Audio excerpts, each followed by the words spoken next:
इतिहास का सबसे वैभवशाली राजा, इतिहास का वो राजा जिसने अपनी बुद्धि से पूरी की पूरी पृथ्वी के लोगों को प्रभावित किया। पृथ्वी का वो राजा जिस पर परमेश्वर ने जब अनुग्रह की दृष्टि करी, तो मेरे प्रियो, परमेश्वर ने ना केवल उसको धन संपत्ति और वैभव दिया, परंतु साथ ही परमेश्वर ने उसे एक ऐसी बुद्धि दी जिस बुद्धि के द्वारा उसने अपने राज्य को विस्तार किया। आज हम देखने वाले हैं एक ऐसे ही राजा के बारे में जिसका नाम था राजा सुलेमान। राजा सुलेमान केवल एक राजा नहीं था, पर परमेश्वर के साथ में उसकी एक अलग पहचान हमें देखने को मिलती है। क्योंकि हमें पता चलता है कि राजा दाऊद, जो कि राजा सुलेमान का पिता था, वो परमेश्वर के लिए एक मंदिर बनाने की चाह रखता था और वो एक मंदिर बनाना चाहता था, पर किसी कारण से, क्योंकि जब उसने एक निर्दोष हित्ती उरिया का जब उसने लहू बहाया मेरे प्रियो, तो परमेश्वर ने दाऊद को अपना मंदिर बनाने के लिए अयोग्य जाना। और हम फिर उसके बाद देखते हैं कि परमेश्वर उससे कहते हैं, पर तेरा निज पुत्र मेरा मंदिर बनाने पाएगा। और फिर उसके बाद हम देखते हैं कि किस तरीके से राजा सुलेमान ने परमेश्वर के लिए एक बहुत भव्य मंदिर का निर्माण कराया। उसने एक बहुत भव्य मंदिर को बनाया, और जब उसने उस पूरे मंदिर को बनाया मेरे प्रियो, तो परमेश्वर उसके इस काम से प्रसन्न थे। और परमेश्वर का वचन कहता है कि परमेश्वर ने कहा, मांग तू क्या मांगता है, आज मैं तुझे देने पर हूं। क्योंकि परमेश्वर उसके कामों से प्रसन्न थे।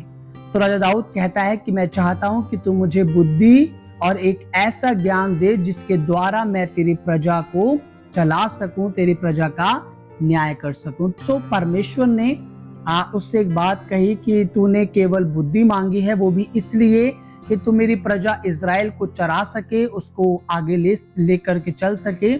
पर और तूने अपने दुश्मनों की हानि नहीं मांगी, तूने धन संपत्ति नहीं मांगी, तूने ऐसी कोई बात नहीं मांगी, पर फिर भी मैं तुझे धन संपत्ति भी दूंगा। सो परमेश्वर ने उसे एज अ गिफ्ट के रूप में ये सारा धन संपत्ति, सोना चांदी, वैभव परमेश्वर ने उसको एक गिफ्ट के रूप में दिया, ताकि परमेश्वर उसके कामों से प्रसन्न थे। पर कहते हैं ना कि जब मनुष्य के जीवन में धन बढ़ता है, बुद्धि बढ़ती है, और जब अपने आप को मनुष्य बहुत कुछ समझने लगता है, तो पाप उसके जीवन के अंदर एंटर कर जाता है।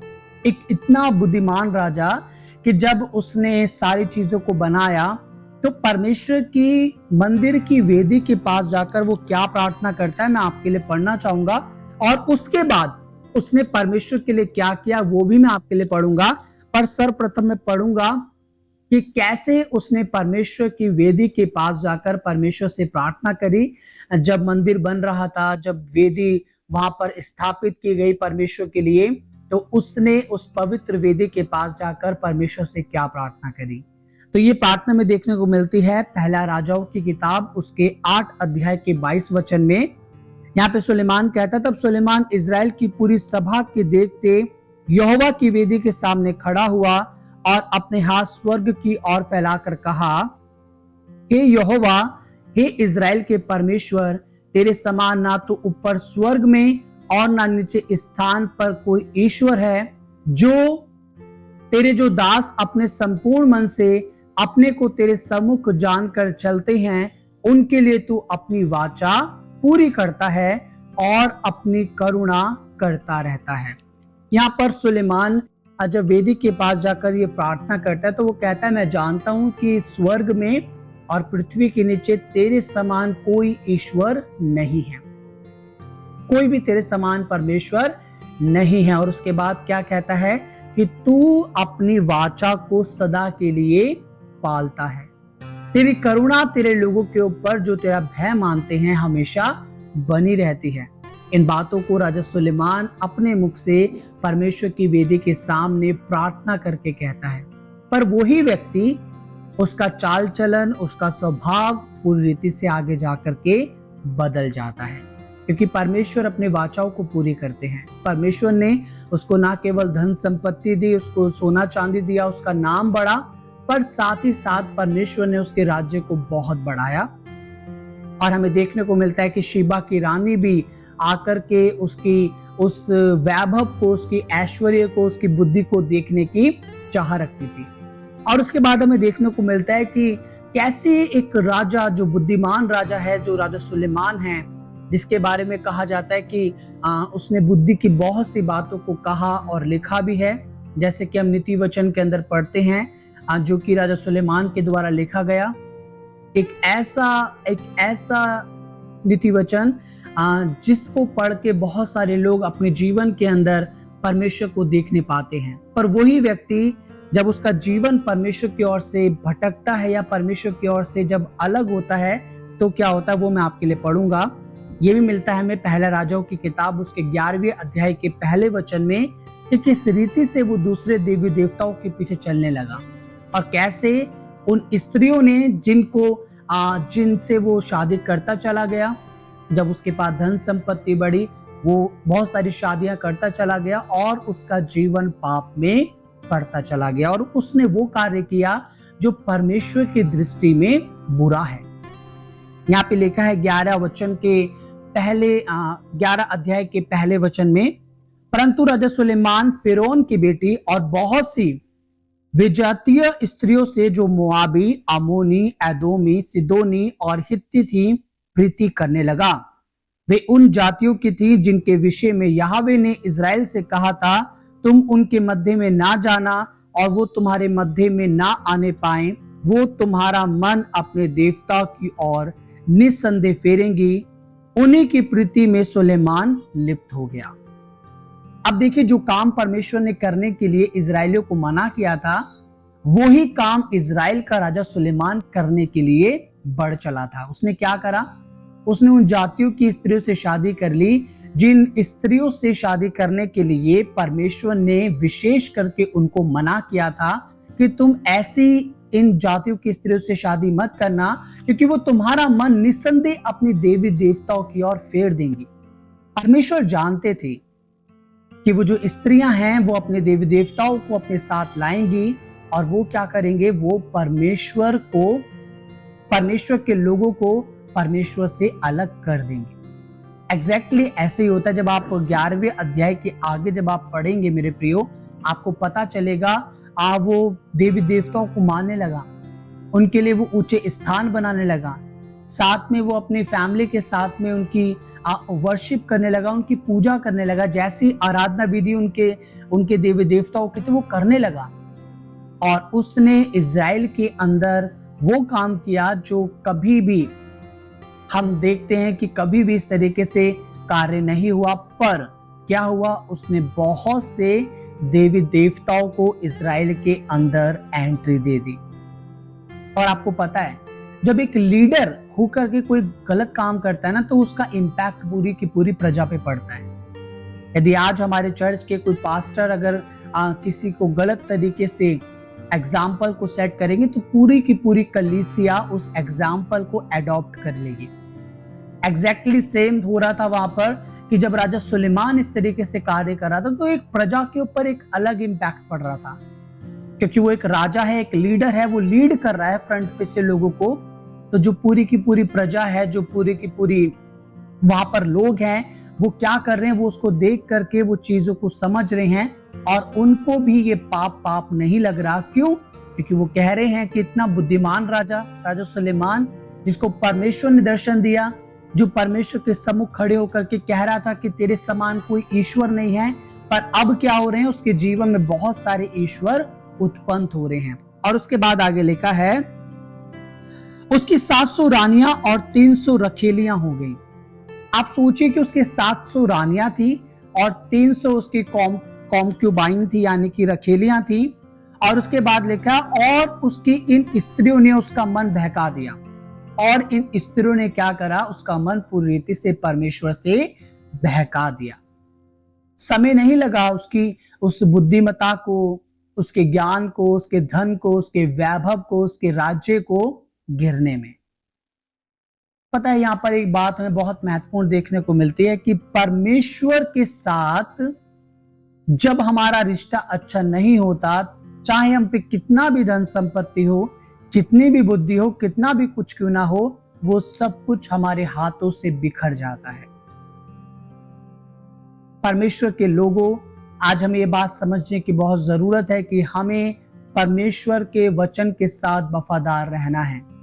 परमेश्वर ने इजरायलियों से कहा था तुम उनके मध्य में मत जाना और ना वो तुम्हारे बीच में आने पाए, क्योंकि यदि वे आएंगी तो अपने साथ अपने देवी देवताओं को भी लाएंगी, जिसके लिए परमेश्वर ने क्या करा था, मना किया था। और वचन कहता है 5 में लिखा है, सुलेमान तो सिदोनियों की अश्तारोत नामक देवी और अमोनियों के मिलकोम नामक घृणित देवताओं के पीछे चला। अभी जब आप पहले पढ़ रहे थे, जब वो परमेश्वर की वेदी के सामने था, तो कह रहा था तेरे समान कोई ईश्वर नहीं है, तू अपनी वाचा को पालता है, तेरा अनुग्रह तेरे डरवैयों के ऊपर बना रहता है। पर अब वो किन के पीछे चल रहा है, वो अश्तारोत देवी के पीछे चल रहा है। और क्या कहते हैं यहाँ पर, मिलकोम नामक घृणित देवता के पीछे चल रहा है। अब उनको अपना परमेश्वर करके वो उनके पीछे पीछे चल रहा है।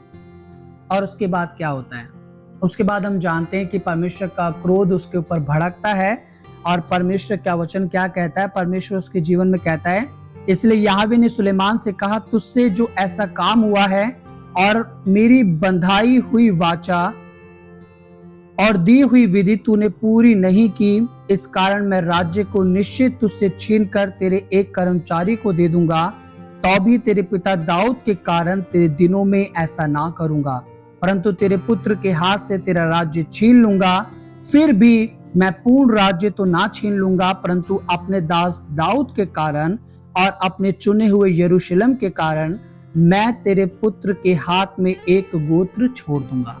और उसके बाद हमें देखने को मिलता है कि जो इजराइल का बंटवारा हुआ, हमें देखने को मिलता है इजराइल। और उसके बाद हम देखते हैं कि किस तरीके से इजराइल के 2 फाड़ हो जाते हैं, यानी कि 2, हम देखते हैं कि 2 राज्य वो बन जाते हैं। और वो भी इस कारण से हुआ, जो एक गोत्र परमेश्वर ने उसको दे करके रखा, वो भी इसलिए क्योंकि परमेश्वर अपनी वाचा को पालता है, परमेश्वर अपने वचन को पूरा करता है। और उसने दाऊद से कहा था कि मैं तेरे राज्य को सदा बनाए रखूंगा। इसलिए परमेश्वर ने यहूदा का जो राज्य था वो हमेशा जिसे कह सकते हैं हम उनके वंशजों को दिया, यानी राजा दाऊद के वंशजों को देता चला गया, चाहे उन्होंने कितनी भी गलतियां क्यों ना की हो, पर फिर भी परमेश्वर ने अपने वचन को उनके जीवन के अंदर पूरा किया। पर आपको पता है इसके बाद क्या हुआ, एक गलती के कारण राजा सुलेमान की, जो इतना बुद्धिमान व्यक्ति था, उसकी एक छोटी सी निर्बुद्धि के कारण एक इतना बड़ा कारण उसका बना कि इजराइल के 2 फाड़ हो गए, यानी कि इजराइल 2 भागों के अंदर बट के रह गया। एक यहूदा बन गया और एक इजराइल बन गया। कई बार छोटी छोटी गलतियां हमें क्या करती है, हमारे जीवन के अंदर बड़े, जिसे कह सकते हैं बड़े परिणाम को लेकर के आती हैं। हमें नहीं पता चलता, हम सोचते हैं कि सब कुछ इजी चल रहा है, सब कुछ अच्छा चल रहा है, पर वो समय हमें नहीं पता होता कि क्या हो जाता है। और उसके बाद जब ये पूरी वृद्धावस्था के अंदर पहुंच गया, जब इसकी उम्र बहुत बढ़ने लगी, तो जब आप इसके आगे की किताब को पढ़ेंगे, जब इसने सबपदेशक की किताब लिखी, तो ये उस समय पर बहुत बुजुर्ग था और इसने अपनी पूरी जवानी का वर्णन वहां पर किया। और उसके बाद हमें देखने को मिलता है कि सबपदेशक उसके 12वें अध्याय के 13 वचन के अंदर राजा सुलेमान कुछ महत्वपूर्ण बातों को लोगों को बताना चाहता है। और वो बातें क्या है मैं आपके लिए पढ़ना चाहूंगा। यहाँ पर कहता है, सब कुछ सुनाया गया, अंत की बात यह है कि परमेश्वर का भय मान और उसकी आज्ञाओं का पालन कर, क्योंकि मनुष्य का संपूर्ण कर्तव्य यही है, क्योंकि परमेश्वर सब कामों और सब गुप्त बातों का, चाहे वे भली हो या बुरी, न्याय करेगा।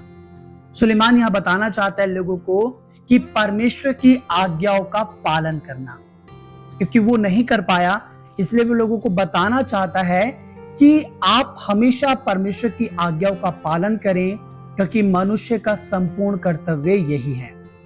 वो कहता है सब कुछ सुनाया गया। जब आप उसका पूरा सबपदेशक पढ़ेंगे, नीति वचन को जब आप पढ़ेंगे, तब आपको पता चलेगा उसने सारी बातों को वहां पर कोट किया है।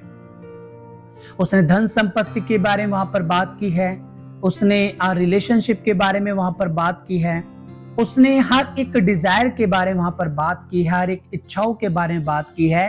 पर वो अंत में यही कहता है कि परमेश्वर का भय मान और उसकी आज्ञाओं का पालन कर, क्योंकि मनुष्य का संपूर्ण कर्तव्य यही है।